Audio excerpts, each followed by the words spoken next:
गण्या, ऑफिसमध्ये सांभाळून जाशील. कोणा जास्त कामं सांगितले ना तर बहाणे बनवायचे, नाही तर झोपण्याचं नाटक करायचं. वा वा वा, चांगली शिकून राहिली त्याले. एक तर मोठ्या मुश्किलनं त्याले एक नोकरी भेटली आहे, नाही तर 5 वेळा 10वी मध्ये नापास झाल्यावर कोण त्याला नोकरी दिली असती. जाऊ द्या आता, त्या जुन्या गोष्टी नको काढत बसा. माया पोराला एवढी नोकरी लागली आहे, त्याचं काही कौतुक नाही तुम्हाला. गण्या, जाते का आता नोकरीवर, राहते घरीच? तर बाबा, मी तयार केले झालो इतका नोकरीवर जाण्यासाठीच ना.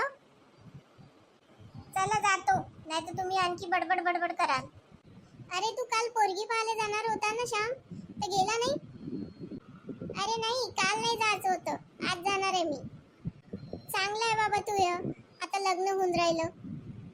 मी ना तर आतापर्यंत 25 पोरी पाहिल्या आणि एकही सुद्धा मला लग्न नाही जुळलं. 25 पोरी? एवढ्या जणीनं तुला रिजेक्ट काऊन केलं बे? जरी तू एवढा सुंदर नाहीये, पण 25 पोरींना तुला नाही म्हटलं. स्वतःला एवढा सुंदर नको समजू. माहित पडन आज पोरगी पाहायला चालला तेव्हा. मला नोकरी नाही म्हणून मला पोरी नाही म्हणते. हो का? चिडते काय बे? शांत राह.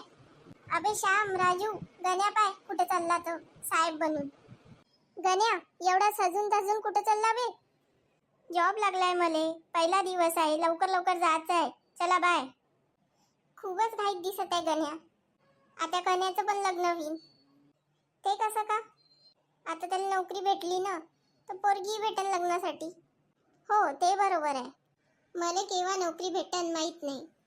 हो, माहीतच नाही तुला केव्हा नोकरी भेटन तर. आता सध्या तर घरी जाऊ. माझ्या घरचे लोक माझी वाट पाहत असत. मला पोरगी पाहायलाही जायचं आहे. ठीक आहे, चला. ऑफिस तर खूप मोठं दिसून राहिलं. आता आपलं काम जमलं. गण्या, किती उशीर आला तू ऑफिस मध्ये? 1 तास उशीर झालाय तुले. न हे कोणते कपडे घालून आलाय? साधे कपडे घालून ये, फटकन जा. रावले आहे, कपडे चांगले वाटून राहिले. राहू दे ना हेच कपडे. गण्या, ऑफिसचे काही नियम आहे, आपल्याला तसंच वागावं लागन. जा लवकर, कपडे चेंज करून ये. ठीक आहे, जातो. चांगले कपडे घालून आलो होतो मी, तर मला हे साधेच होते कपडे घालायला लावून दिले. जाऊ दे, पण आपली कामाची जागा खूप चांगली आहे. मस्त पैकी पहिले फिरून येतो मी, सर्व ऑफिस पाहून येतो. ए बापू, इकडे ये रे. काय झालं जी काकू? तू येती काम करते का? हो. तू येती काम करते ना, तर माई एक मदत कर. सांगा ना. अरे ते मोठे साहेब आहे ना, त्यांना याच्यावर अर्ज लिहायला लावला. मला काही लिहिता वाचता येत नाही, म्हणून तू माई मदत कर थोडीशी. लिहून दे अर्ज. नाही नाही, मला नाही लिहिता येत अर्ज. काहून, तू काही शिकला नाहीये का? माझ्यासारखं अडाणी आहे का? आता यांना का सांगू का मी 10वी नापास आहे, मला अर्ज नाही लिहिता येत. ए बापू, सांग ना, तू शिकला आहे का नाही? हो हो, मी शिकलो आहे. BA केलाय मी ना. शिकून शिकून का केलं तू ना? मला लिहिता वाचता येत नाही, तरी मला ABCD येते. तुला बहुतेक तुझ्या मास्तराने ABCD उलटी शिकवली आहे. अरे यार, आता का करू? इथून निघा लागेल मला लवकर. काकू, मी दुसऱ्या कोणाला तुमचा अर्ज भरून द्यायला पाठवतो. एक काम करतो, मोठ्या साहेबालाच अर्ज भरून मागतो. अरे वा, इथं कोणत्या तरी मॅडम आहे, यांनाच विचारतो मला काही काम आहे का. Excuse me ma'am. कोण आहे तुम्ही? काय काम आहे? मी आजच इथे ऑफिसमध्ये जॉईन झालो आहे. माझ्याला काही काम आहे का? नाही, आता सध्या तर नाहीये. जेव्हा राहील तेव्हा तुम्हाला बोलवून घेईल. चला ना मग, एक कॉफी पिऊ आपण. मी इथे कॉफी प्यायला नाही येत, काम करायला येते. तर मी कुठे म्हटलं काम करू नका. एक कॉफी पिऊ आणि पटकन येऊ. तुम्ही इथून जाता की मी बॉसकडे तुमची कंप्लेंट करू? अरे अरे मॅम, चिडता का बरं?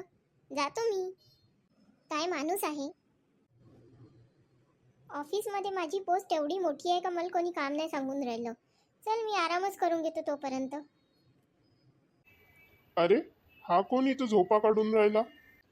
राहुल, राहुल, काय झालं सर? हा कोण आहे इथे झोपा काढून राहिला? अरे, हा तर गणे आहे. सर, हा माझा मित्र आहे, आजच जॉईन झाला आहे. तो का ऑफिसमध्ये झोपा काढायला येते की काम करायला येते? थांबा सर, मी उठवतो त्याला. गणू, उठ रे, आपण ऑफिसमध्ये आहे, उठ. झोपू दे नव्हे रावल्या, किती चांगली झोप लागली आहे. अरे गणू उठ ना. मी खूप मोठ्या पोस्टवर काम करतो म्हणून मला कोणी काम नाही सांगून राहिलं. झोपू दे मला चुपचाप. का बोलून राहिला हा? काही नाही सर. गण्या उठणार रे, लवकर उठ.